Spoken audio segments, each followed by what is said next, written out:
Well, hello, everyone. Welcome to this week's Canaan STL podcast. This is Pastor Daniel, again joined by Pastor Martin Winslow. Hey, everybody. And of course, this is all brought to you by Canaan Baptist Church, where we exist to connect you to what matters most, to God, to people, and to purpose. Well, there's a lot going on this week, Martin. Just a lot of different headlines, and from the sports arena to the international arena to the politics to the theological to the local elections. There's a lot of things going on. Well, let's start with basketball. So who are you rooting for the other night? Well, did you notice the day after the national championship how happy Nathan Reeves was whenever he showed up here? Yes. Pastor Nathan, our worship pastor, he is actually a Kansas alum. So that's right. He was very, very excited. Yeah. Cannot imagine the sight of Keith Blaylock after that loss. Oh, yeah, that's gotta hurt. Being a very big North Carolina fan. Yeah. Hey, but I was reading, did you know that the coach of North Carolina was a believer? Is a believer? Didn't know that. Yeah.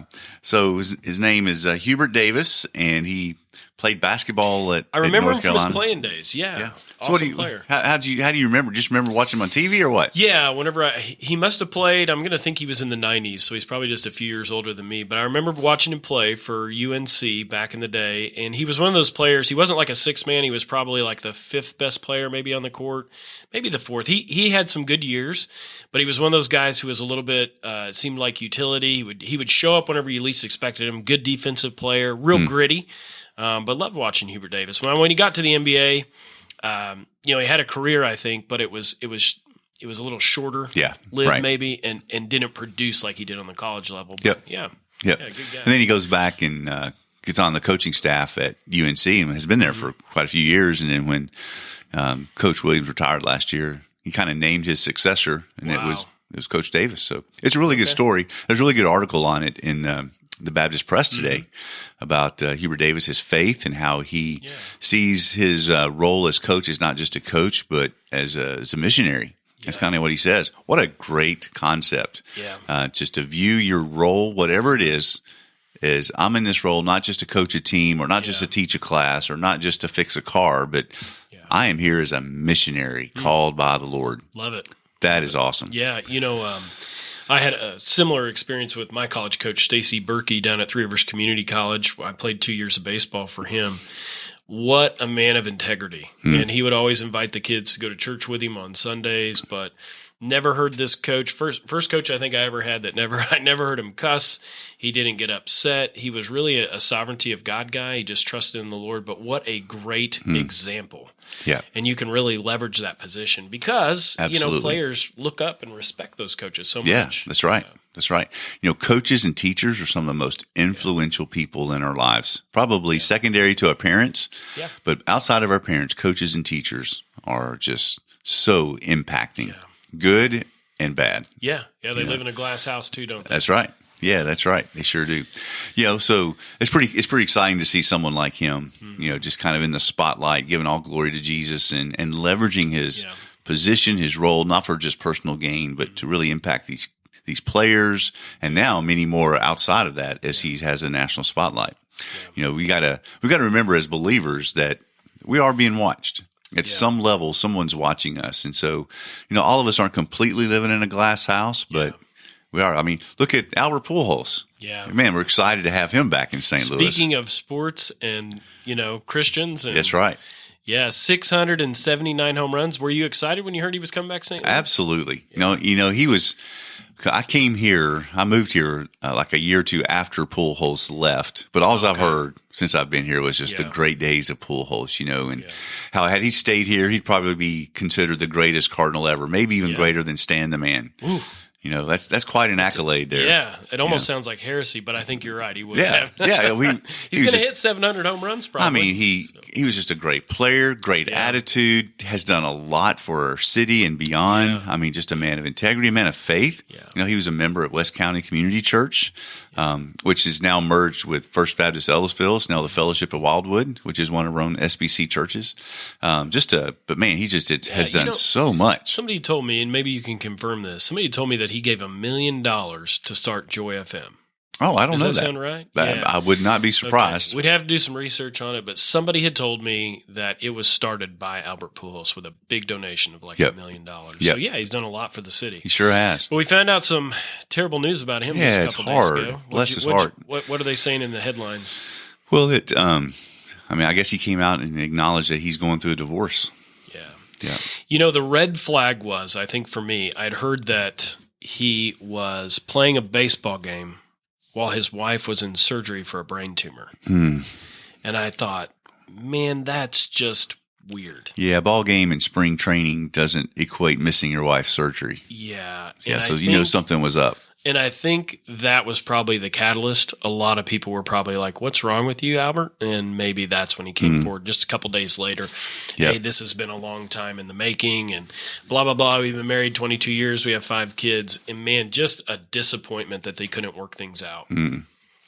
Yeah, and it's so hard. So hard on Albert, so hard on his wife, so hard on the kids. It's a tough thing. So we need to pray for them. Absolutely. Yep, we do. And how would you say, like, just as a Christian, like that idea of living in a glass house, especially for these people who are like maybe even on a pedestal, like what's the advice for them? Like, how do you live in that situation and keep your integrity? And how should we view people like that as well? Because you hear that about a guy like Albert. Absolutely. It's weird for us because we put him on a pedestal. I didn't even realize that until after I heard. But how do we deal with that, like from both sides? Great question. Well, first is with a lot of grace. You know, we need to have a lot of grace with people who are under the microscope all the time. I mean, just look in politics. How quick are we just to bash people when they do, when they have one misstep or say something wrong or quote it out of context? We're just so it's humanity. We're quick to jump on a bandwagon and just wail on them. You know, that's not gracious at all. That does not honor Jesus at all. Yeah. You know, it's hard to be in a position where you live in a glass house where everybody knows your business. You know, and then for those who live in the glass house, they don't always seek that out. You know, I'm sure that when, you know, Albert Pujols or, you know, Coach Davis now or any of these people are thrust into the spotlight, when they set out to do their thing, they probably thought of maybe being famous, but famous for hitting home runs or famous for hitting baskets, you know, not having every part of your life under the microscope. Right. You know, so we need to be very gracious because that is hard. Well, you know what it's like too, like being a minister of the gospel, you use your words more than the average person. And so just using it, being a flawed human being, there's more potential for you to say something that you don't mean, or maybe it comes across the wrong way. Yeah, that's right. And so I think you're right. We should give grace to people to clarify before we jump all over them. I know I've said things before that I could tell people in the room took it wrong, and I was like, maybe I should rephrase that. Yeah, let me go back on that. And you're hopeful that they will extend you grace rather than just hit the play button and record. Yeah, that's right. That's right. And then for those who find themselves in the glass house, you know, it's easy to complain, say, well, this isn't fair. But you know, it's life just isn't fair. Yeah. Right. But you know, when God gives us a good deal of responsibility, there comes with that a greater sense of accountability. Yeah. And which is a good thing. You know, and so we just have to be mindful that everything we do impacts others. Those in a glass house, that everything we say, the actions we go through, you know, so people are watching, and our testimony to Jesus is on the line. So we should be even more careful in how we walk. We should be more intentional to follow Paul's counsel to walk worthy walk in a manner worthy of our calling. Because eyes are watching. You know, I mean, look at the damage done by Ravi Zacharias and what happened with him. Yeah. If you're not familiar with Ravi Zacharias, he was a very popular apologist. He would defend the faith, and I mean, he was great at it. Probably my favorite orator. Yeah, I love to listen to him preach and speak and defend the faith. And he would go to universities all over the world, not just our nation, but all over the world, and defend the Christian worldview and do so extremely well and successfully. And so there's probably a lot of people who are believers in part because of the contributions of Ravi Zacharias. But then after he died, it all comes out that he was an immoral man, especially sexually. To a high degree. Yes. And so it's going to, you know, one thing, and I tell my kids this, we talked about this as a church, but your sins will find you out. Yeah. You're going to get caught because God loves you. Yeah. And he doesn't want that to go. That's right. He doesn't want you to go undisciplined, because it's not good for our souls to go undisciplined. Right. And so that's a tough pill to swallow. It is. But now, just what Ravi Zacharias did is damaged his witness. All the good things he did now are all suspect.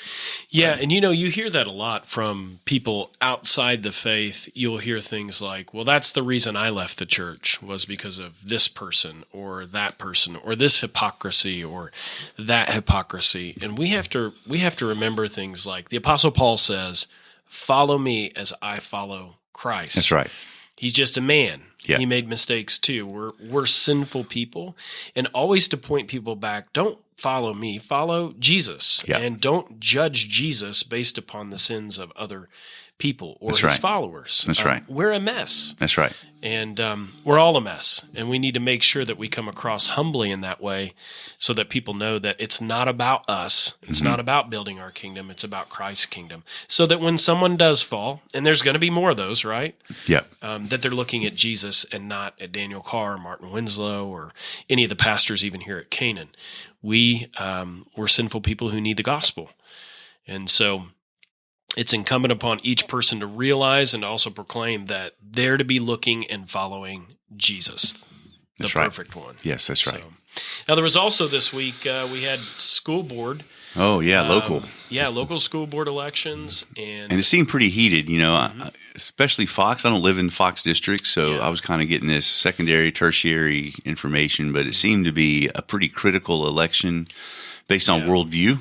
Sure. Where you had your kind of extreme leftist running and then more of your conservatives running. And I'm not sure the outcome. I'm kind of trying to find out. I don't even know if they've posted it yet. Yeah. But I just saw a couple of people post on some of those that won were not the ones that, conservative Christian worldview folks were rooting for. Again, I don't know all the details, but there's just a lot at stake there. Yeah, there is. It's early Wednesday here, so we'll get those results here in just a little bit and figure out what exactly happened. But there is a lot at stake just in our culture today as we continue to see that shift and that downward decline morally. And I think just a lot of people are concerned about that because, it's 90% of people in America use the public school system. Yeah. So government schools are important. We pay taxes for that. Yeah. And so, but it is interesting, in a school board election, it's an open election. Mm-hmm. People have the opportunity to speak. And so if the public has spoken, we can see where our culture is today and where education is headed. Yep. And so hopefully some good decisions were made, but we're seeing kind of abroad, at least within the United States, that it's on a downhill decline. And it's only going to continue unless there is an awakening revival that takes place, because the more that we go down an anti-God worldview, it's going to continue to, the downward spiral is only going to grow. The snowball is only going to build. And so we should expect, if things don't change, there's going to be more in the transgender direction, pronoun questions, CRT issues, all that's going to continue to escalate. Yeah. So that should be expected unless we, see an awakening and revival take place. Right. And do you think, it's interesting. I was having some discussions about this just like the last couple of weeks as we see our culture decline, but it's always interesting to me because we've talked a lot about evolution and macroevolution, right? Mm-hmm. We believe in small changes over time, micro, but we don't believe monkey to man evolution. Right. There's never been this proven idea of like cross speciation where one species can, mate with another and create a new kind. That doesn't happen. It's impossible. But we look at our institutions of higher learning. We look at like the general belief system in our culture today, and there's a lot of atheistic evolutions. And you also have this theistic evolution idea now where people have said, well, we believe in the science, and we would argue creationism, that the science doesn't bear that out, and like that this is like mass delusion. Right. Like monkeys don't become men. And we're kind of seeing, I think, in the transgender movement, another kind of like mass delusion idea, which is that men can become women and women can become men. But if you say something long enough and you bang hard enough, right, people start to believe it, especially right. when they use their words to affirm it. Yeah. And I think that's kind of some of our fear, is that people will go against their conscience, use wrong pronouns for a child, and pretty soon, at least that next generation, as they pick up on it, they start to believe those things. It's truth when it's not. Yeah, that's right. I think we need to be careful to think that people can't be mass deluded, because they absolutely we've seen can. that That's right. in the evolutionary movement. And not just here are we seeing that, but just look at history. Look at Nazi Germany. Exactly. Mass illusion and delusion, that happened. Just the brainwashing of an entire nation to hate and to see themselves as superior to another race. Yeah. Again, based on evolutionary thought. Yeah. It's just we're in some critical times. We are. And I read this book years ago. It was called Ordinary Men.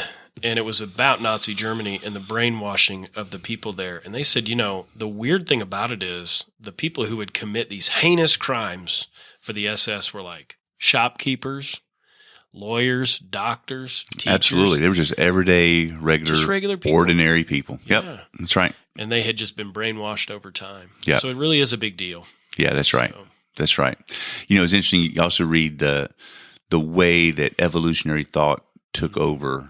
Of course, it started in places like Harvard, here in our nation, started in places like that. Of course, it really started in England with Charles Darwin, but here in America, it started in Harvard when they began to change some of their teachings based on that, and it just began to spread. But it was an ignoring basic science procedures, right? In order for something to be scientific, it has to be observable, measurable, and repeatable. Yeah. No three of those occur in macroevolution. Yeah, we don't observe it, we can't measure it, and we haven't seen it repeated. Yeah. And so it just defies every aspect of just basic science. Absolutely. The same is true with transgenderism. Yeah. Just because someone who is male wants to be female, it doesn't change their biology. Right. Their biology they still have a uterus. Yeah. A woman still has a uterus. Yeah. She still has ovaries. Yeah. There can be external cosmetic procedures done. And take medicine to change hormones. All of that can happen. Yeah. But she does not have the innards of a man. She has the innards of a woman, just to be simplistic, right? Yeah. But yet we're so deluded now that even a Supreme Court justice candidate is not able to answer the question, what is a woman? Isn't that crazy? And I read an article in Christianity Today a few days ago, and you can they've been sliding left for a long time. And the article was on this defense about, we really do struggle to define what a woman is and what a man is throughout history. And it's like, no, we actually don't. We have the Bible. That's right. And it's pretty clear. Yeah, that's right. About male and female. I mean, it is odd what's going on, but mass delusion can happen. It's interesting, just to kind of put the bow on this, Matthew 24, Jesus says, and if that time were not shortened for the sake of the elect, because he also says, because that day will be so deceptive, it will deceive even the elect, if possible. Yeah. So we should not be surprised that things are getting deceptive, right? But it's much more important for us to stay in the Word, to pray for the Spirit to give us clarity, discernment, and wisdom as we navigate these times of various brainwashings and radical cultural shifts that are taking place. Yeah, absolutely. On a dime. Absolutely. Yeah. And I think remind ourselves too, just like, there's a fallacy called the ad populum fallacy. And that means, if the majority believes it, it must be right. Yep. And we've seen in history that disproven over and over again. That's right. Look at William Wilberforce, right? Yes, absolutely. He's like starts by himself in Britain saying, no, slavery's wrong. These are human beings. Yep, that's right. We saw it with Galileo and his view of the universe and the cosmos. And we saw it with William Carey. When he goes to India and view the act of sati, where a living bride would have been burnt on the pyre with her deceased husband to go with him in the afterlife. Yeah.